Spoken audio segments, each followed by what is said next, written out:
The conference room was too bright for what was happening. White walls.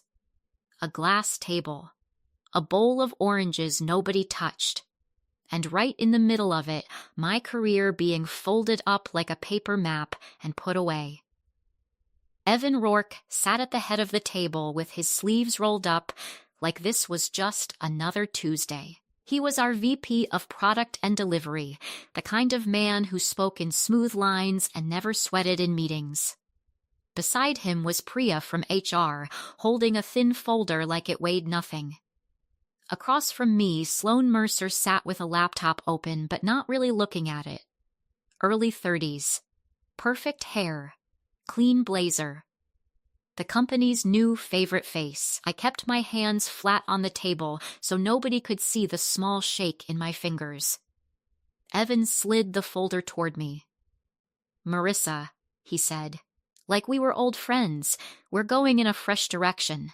You've been solid. But we need someone more scalable." The word scalable landed like a slap. Not because it was smart, because it was lazy.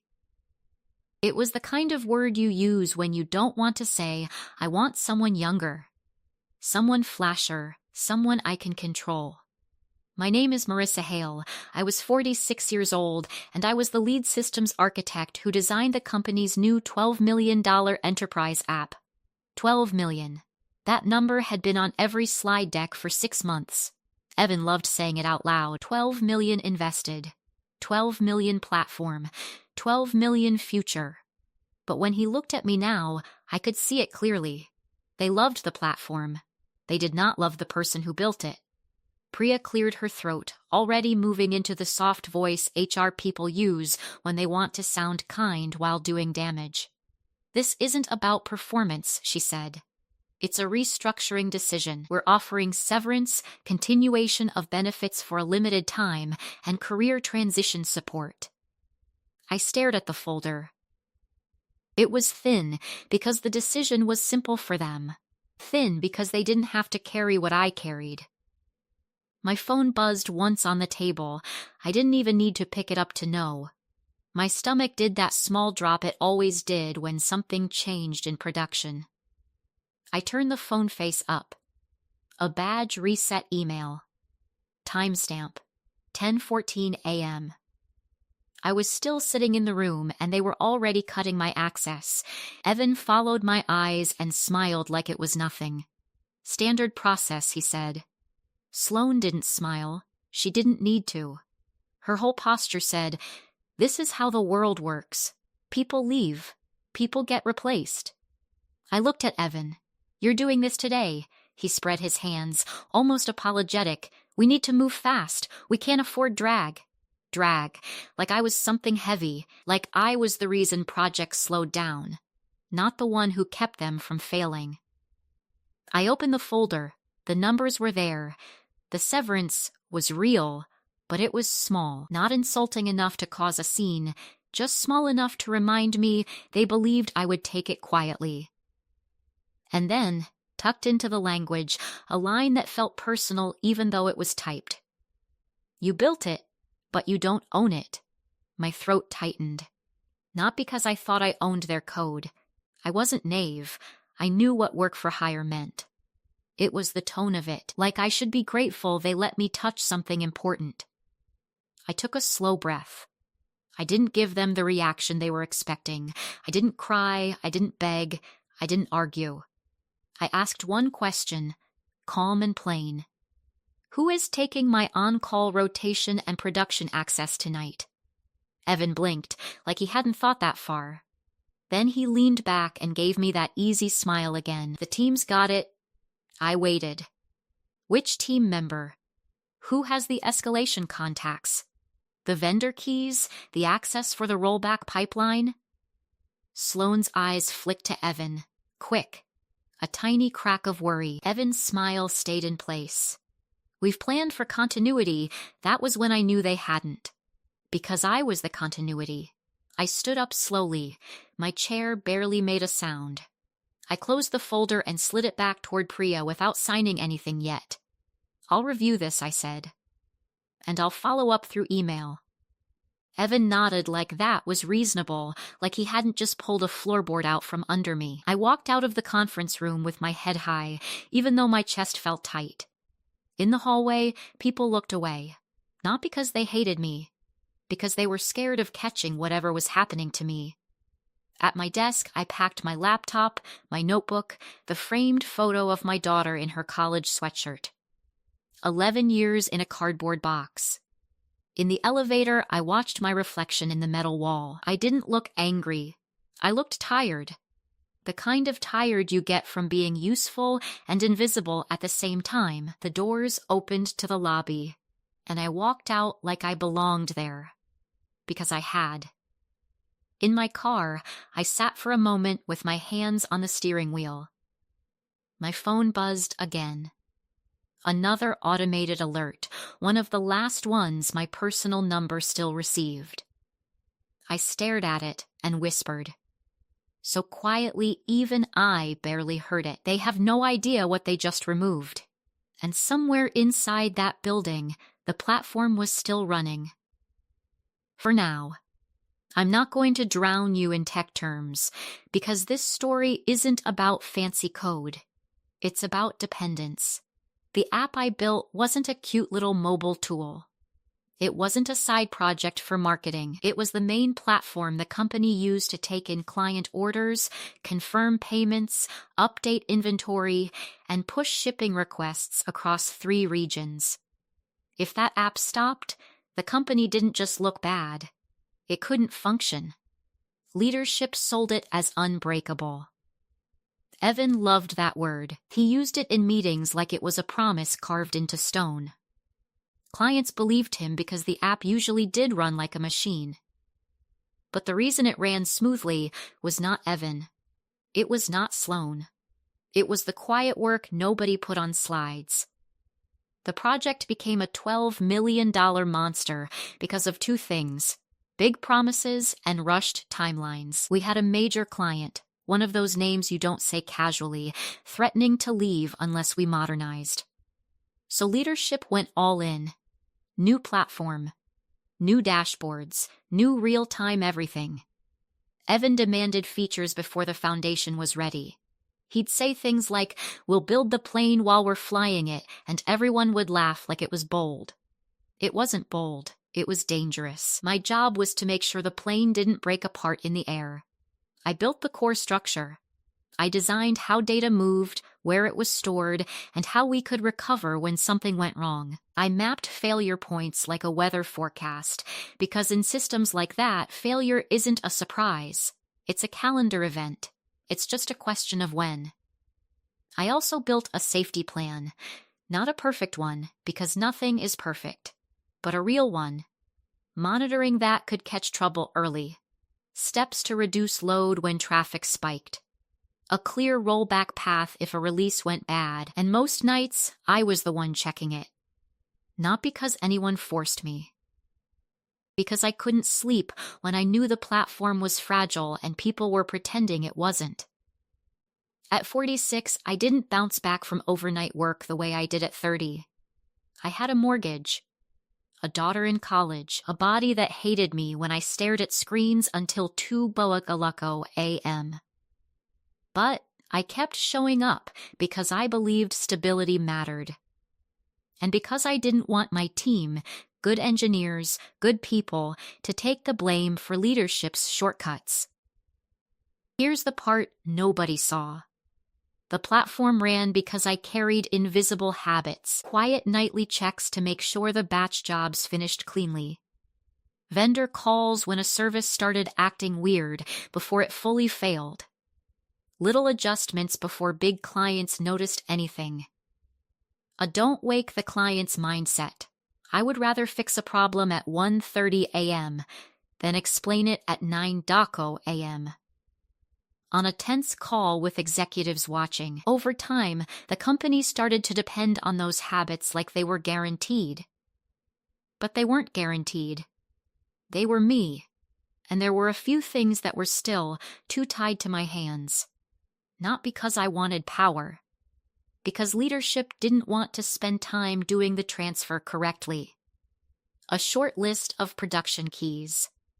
alert routing that had my number as a backup, vendor contacts that answered my calls because they knew I didn't waste time. A few break glass access paths meant only for emergencies. Those weren't glamorous. They were details, and leadership treated details like annoying dust on the floor until the day the floor collapsed. When Evan pushed me out, he acted like he was removing a person. What he really removed was the invisible layer that kept the whole system steady. And even though my badge was already dead, the platform was still tied to choices I made, warnings I sent, and tasks no one respected until they were gone. That's what made my stomach tighten as I drove away. Because the system doesn't care about politics, it only cares about reality. And reality was still coming. The strange part is, the end didn't start in that conference room. It started months earlier in small ways that were easy to explain away if you wanted to stay comfortable. At first, it was calendar invites that stopped coming. Meetings I had led for years suddenly moved to optional. Then, I'd hear about decisions after they were already made, like I was a vendor instead of the person who built the foundation. Evan didn't do it loudly. He did it like a professional. He started talking about vision more than execution, about product storytelling more than system stability. He praised people who spoke well in front of leaders, even if they didn't understand what they were promising. That's how Sloan Mercer arrived. She came in as a product executive. Polished. Confident. She wore expensive shoes and talked like every idea was already a success. Evan introduced her in an all-hands meeting like she was a gift. "This is Sloan," he said. "She's going to help us scale." Scale. Again. I remember standing near the back of the room, holding a paper cup of coffee that had gone cold. The team clapped. People smiled. Sloan smiled back like she'd practiced it in a mirror. After that, I became Marissa from Systems instead of Marissa, the architect. One afternoon, we had a client demo, a big one, the kind where sales wears their best jackets and someone wipes fingerprints off the conference room screen before the call. The app performed perfectly, orders processed in seconds, inventory updated across regions, dashboards lit up with clean graphs, exactly like it was supposed to. I sat behind the glass wall with two engineers, watching the call on a muted screen. I wasn't on the official invite list. Evan said it was a smaller room and too many voices confused the client. But I watched Sloan share my work like it was a story she had written herself. She pointed at a feature I designed and said, "We built this with resilience in mind." "We." Evan nodded proudly. "This is the future," he told the client. "We're investing heavily. 12 million. I watched the client's face soften with relief. I watched them trust the promise. And I watched my name not get said once. After the call, the sales director slapped Evan on the back. Sloan got praised for bringing clarity. Evan looked like he'd won. I went back to my desk and did what I always did. I checked the system logs. Because applause doesn't keep platforms running. The real undercut happened a few weeks later in a meeting that should have been routine. We were reviewing staffing for the next release cycle. Evan was there, Sloan was there, and a few managers from engineering and operations. I brought up a risk that had been on my list for months. A bottleneck that would hit hard during overnight processing, especially with the new client traffic we were onboarding. I offered a fix. Not expensive, not dramatic, just a solid change that would take time and care. Evan leaned back in his chair and said, "Loud enough for everyone to hear, Marissa. We're paying you like it's 2012. I need you to think like it's 2025. The room went still. I felt heat climb up my neck, but I kept my face calm. I'd been underpaid for years compared to what I carried. I didn't need him to announce it like a joke. I said evenly, this is about risk. If we don't address it, it will surface during the next overnight load. Sloan gave a small smile, not cruel, just certain, like experience was an old coat she didn't want to wear. Evan waved a hand. You're always worried. We need forward energy. Stop being a blocker. Blocker. That word followed me after the meeting like a smell. I tried the mature path. I didn't gossip. I didn't lash out. I documented. I wrote a clear email with the bottleneck outlined in simple terms. I listed the impact, the likelihood, and what needed to be done. I offered training sessions. I offered to hand off the vendor contacts and the emergency process I'd built. Evan replied with one sentence, "We'll circle back." We never did. Instead, more things got rerouted around me. Sloan started leading planning meetings with my diagrams on her slides. I'd recognize my own phrasing, my own structure, just cleaned up and retitled. And the closer we got to the next overnight load event, the quieter leadership got about risk. That's when I sent my last warning. Calm, written, timestamped. Overnight processing window is high risk on Tuesday. Known bottleneck. Recommend fix before load or we may experience timeouts and cascading failure. No drama, just truth. Nobody answered. And that silence didn't feel like peace. It felt like a fuse catching fire. After the meeting where they forced me out, I did something I'd never done before. I followed the rules exactly. Not because I suddenly loved policy, because I understood what was happening. If I made one wrong move, they would paint me as unstable, emotional, difficult. They would use my reaction to justify what they'd already decided. So I stayed quiet and precise. I emailed HR the same day. Short sentences, simple requests. Please confirm who will assume ownership of production monitoring. Please confirm who will hold vendor escalation responsibility. Please confirm who is assigned to my on-call rotation effective immediately. Priya replied the next morning with a line that could have been copied and pasted from a handbook. Your responsibilities have been reassigned. No name, no details, just a foggy sentence meant to end the conversation. I kept that email. I kept everything. I handed in my laptop. I returned my badge. I signed the equipment checklist with my full name, neat handwriting, no shaking. I asked for a copy of every form and put it in a folder at home. There's a moment in every exit like that where someone tries to make it softer than it is. A manager says, "It's not personal." HR says, "We appreciate your contributions." Someone mentions the next chapter. But nothing felt soft because my access wasn't removed slowly. It was removed like a door slammed. That first badge reset email wasn't a mistake. It was a message. We don't trust you anymore, but we still want what you built. The hardest part wasn't the building. It was what I carried in my body. For years, I'd been trained to prevent panic. If something went wrong at night, I fixed it quietly. If a vendor acted up, I called them before it became a headline. If the app trembled, I held it steady.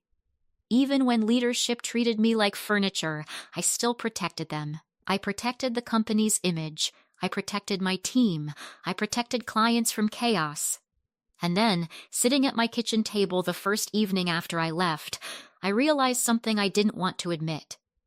I had been protecting people who didn't value me enough to keep me. My house was quiet. Not peaceful quiet, strange quiet, like the air didn't know what to do without my phone buzzing every few hours. I made tea and couldn't taste it. My daughter texted me from her dorm, "Mom, financial aid office messed up my account. Can you call them tomorrow?" Of course, I said yes right away. Because that's what I do. I show up. I looked at the tuition number on the portal later and felt my stomach twist. Not panic, focus. The kind of focus that makes you realize you can't afford to keep giving away pieces of yourself. My phone sat on the table. It was too silent. I opened my settings and scrolled to the old alert forwarding rules I'd built years ago. Extra safety nets that sent key system pings to my personal number even when I wasn't officially on call. It wasn't malicious. It was my habit. My insurance. My way of catching things early before anyone woke up. I hovered my thumb over the toggle.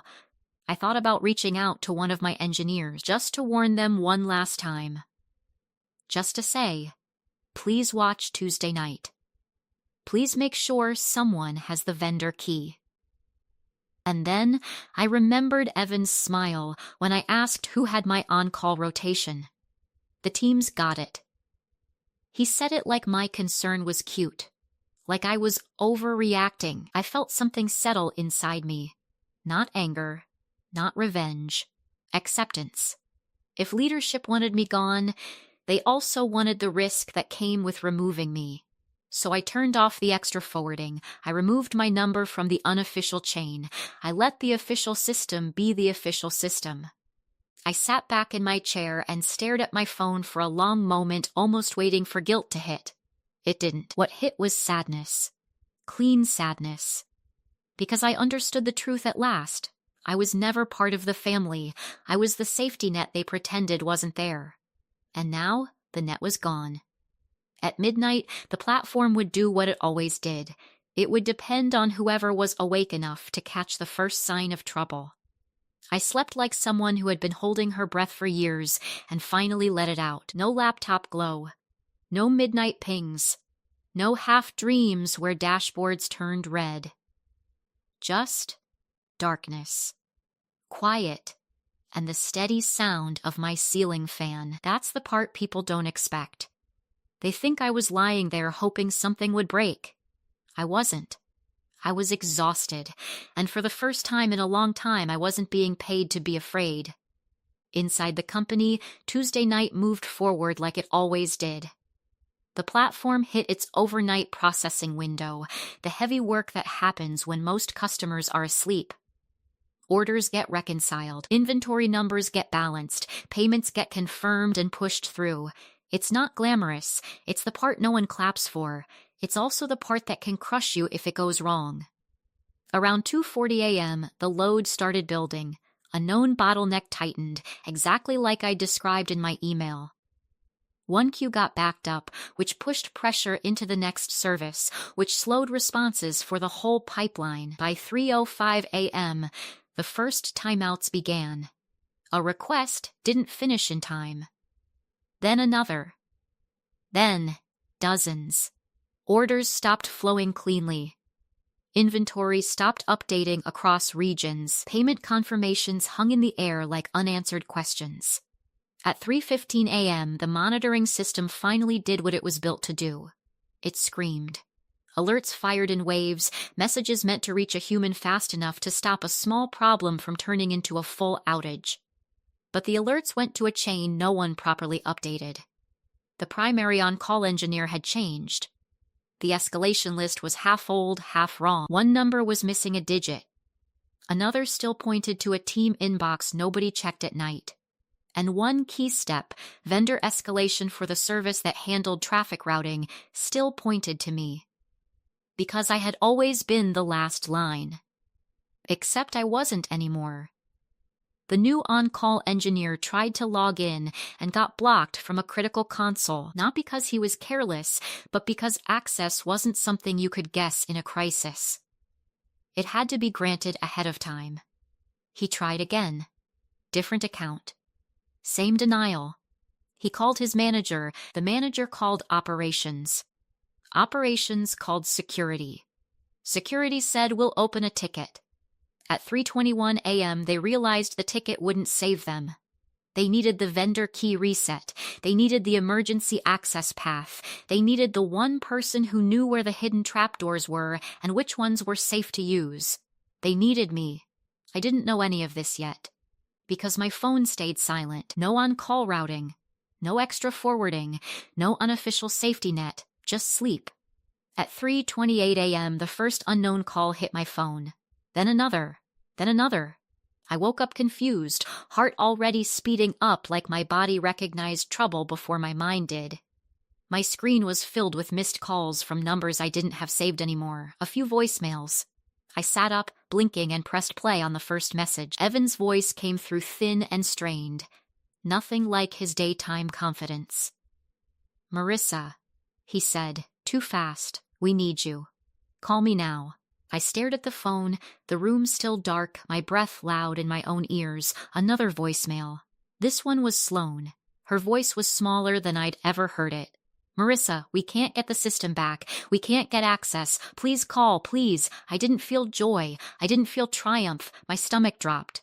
Because when platforms fail, people don't just panic inside a building. Clients notice. Money gets stuck. Trust breaks. I swung my legs out of bed and checked the time again, as if it might change. 3:31 a.m. Then a new voicemail came in while I was staring at the screen, an automated message from a client monitoring service, forwarded by someone in operations who was desperately trying anything. The message was blunt. Downtime detected. Severity. Critical. Contractual incident reporting required. That was the moment my body went cold. Because I knew that clause. One of our top clients had a rule. If the system was down past a certain threshold, they had to be notified immediately, and penalties could apply. It wasn't personal. It was written into their agreement. And at 3:15 a.m., their whole world had blinked off. I sat there, in the dark, phone in my hand, listening to the silence between calls, realizing the moment I had feared had arrived, and it was no longer mine to fix for free. I didn't call back right away. Not to punish them, to think, to breathe, to remember what I was and wasn't allowed to do. Because the truth was simple, my access had been cut. If I touched anything without authorization, I could be blamed for whatever happened next, even if I saved them. So I stood in my kitchen, barefoot on cold tile, and let the facts line up in my head like clean columns. Then I called Evan. He answered on the first ring. Marissa, thank God, he said. I could hear voices behind him, overlapping, sharp and frantic. I kept my voice even. What exactly is down? Everything. He snapped, then corrected himself like he realized yelling wouldn't help. Order processing is stuck. Payments aren't confirming. Inventory updates are frozen. We can't route traffic. We need you to get in, and I cut in gently. Am I authorized to touch production systems? Silence, just the background noise of a room full of people trying not to drown.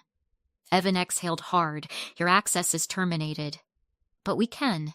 Just tell us what to do. I let one beat pass. Then I can't legally log in. And you know that. Marissa, he said, and I could hear the shift. The soft guilt tone. The one people use when they're trying to pull something out of you without paying for it. Do you want the company to fail? People will lose their jobs. I didn't raise my voice. I didn't get snappy. I said the truth. You forced me out. You chose this risk. Another pause. Then he tried a different angle. We can reinstate you. Temporarily, we'll fix it later. That's not how it works, I said. Not at 3:30 in the morning with a client clause triggered. He swallowed. I could hear it. What do you want?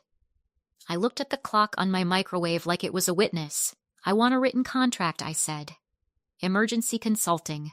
Defined hourly rate, liability protection, and written authorization for system access. Evan's voice tightened. This isn't the time for. This is the only time, I said, calm as glass. You removed me. I will not step back into your production environment without protection. A minute later, Priya from HR was on the line, speaking too fast, pretending she hadn't been the one holding that thin folder. We can draft something, she said. We just need you to stabilize the platform. Send it to my email, I said, and include the name of the person authorizing access. Legal joined next. A tired voice that didn't try to charm me. We'll send an emergency agreement, he said. Can you be on site? Yes, I said. As a contractor. Visitor badge. No exceptions. By 4:20 a.m., I was in my car, hair pulled back, face washed, hands steady on the wheel. The roads were empty in that eerie pre-dawn way, like the city itself was holding its breath. When I arrived, the building looked the same. Glass, steel, quiet lights on in the upper floors. But inside, it felt different. A security guard handed me a visitor badge with my name printed under the word guest.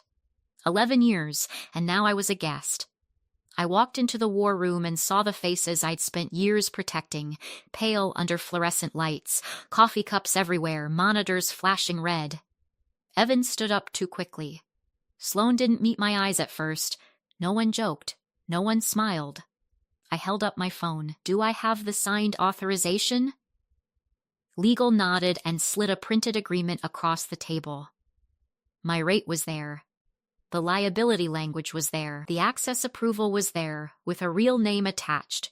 I signed, slow and neat. The moment my pen lifted, something shifted in the room, not because I was powerful, because reality was. I logged in with newly restored access and pulled up the system health view. Within 30 seconds, I saw the bottleneck exactly where I'd said it would be. Queue pressure, timeouts, cascading failures. It's the overnight load, I said. You didn't apply the fix. And you don't have the vendor routing key active. A manager stammered. We tried to reset it. You can't, I said. Not without the right vendor escalation path. I opened the incident log and scrolled. Ignored warnings. Delayed responses. No clear owner. I didn't say, I told you so. I didn't have to.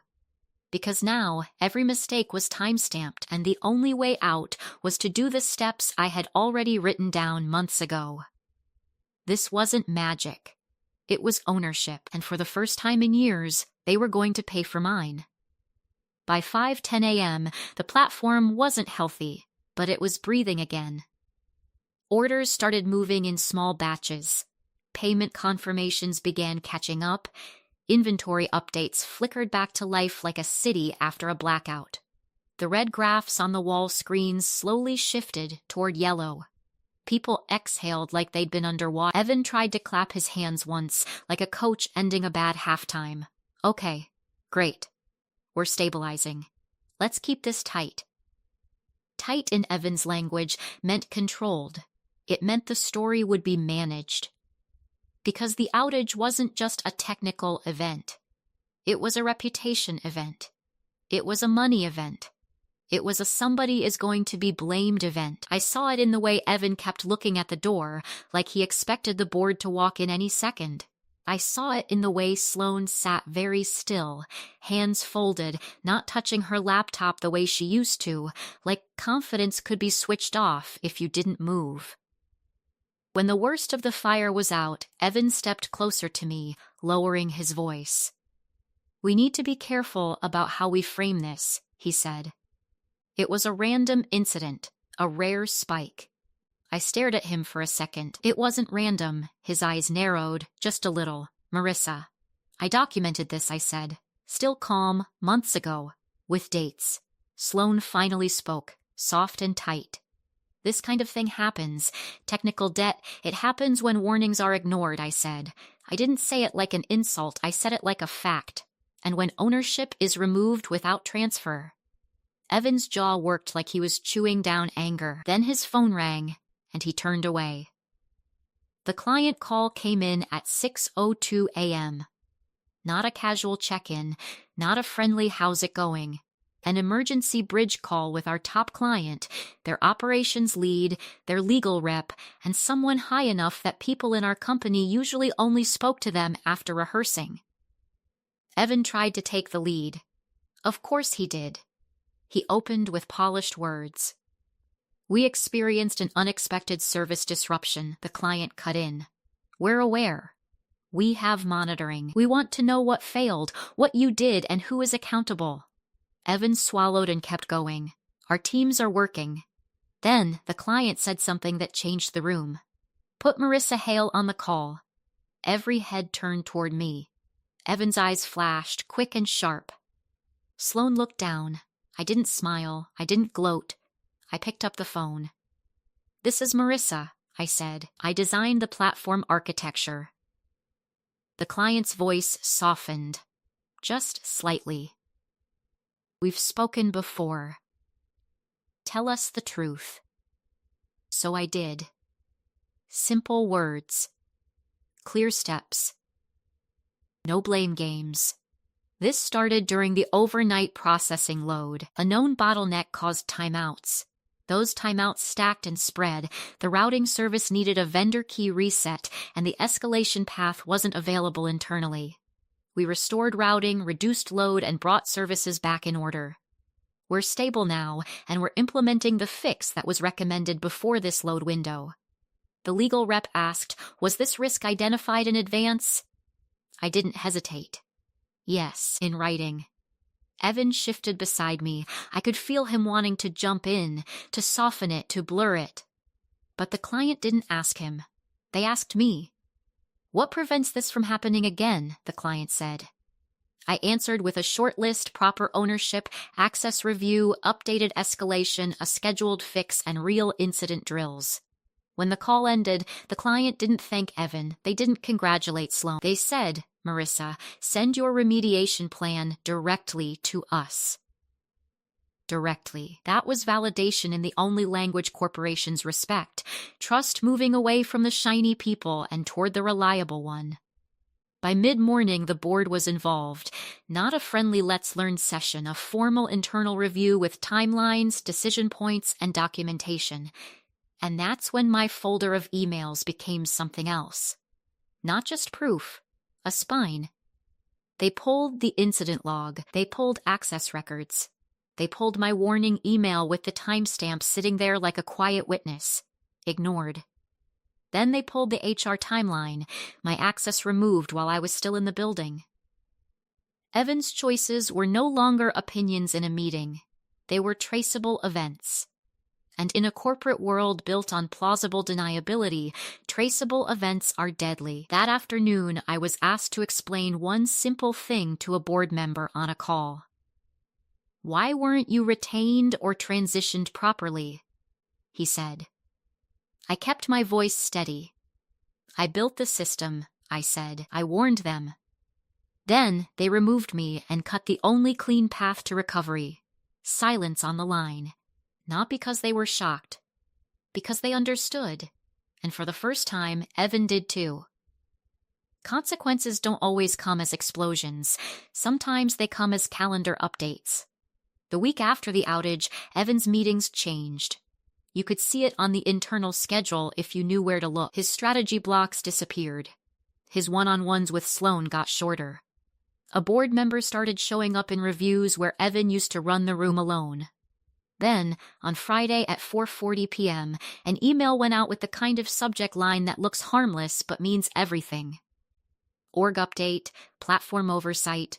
It said Evan Rourke was being refocused onto non-operational initiatives. It didn't say demoted. Corporations rarely do. But everyone understood. He was removed from direct control of the platform he'd gambled with. Sloan didn't get fired. She wasn't dragged through the halls. Real life isn't a movie. But her shine cracked. She went from visionary leader to needs support. Her decisions suddenly required approvals. Her presentations got fact-checked by people who used to nod along. The company paid penalties too. Not just money, though there was money.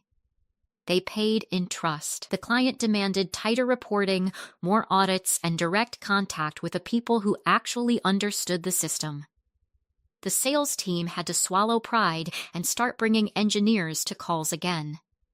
And the company was forced to invest in what I'd been asking for all along: proper staffing, real monitoring ownership, and documented escalation that didn't depend on one person staying awake out of guilt. Funny how budgets appear when embarrassment does.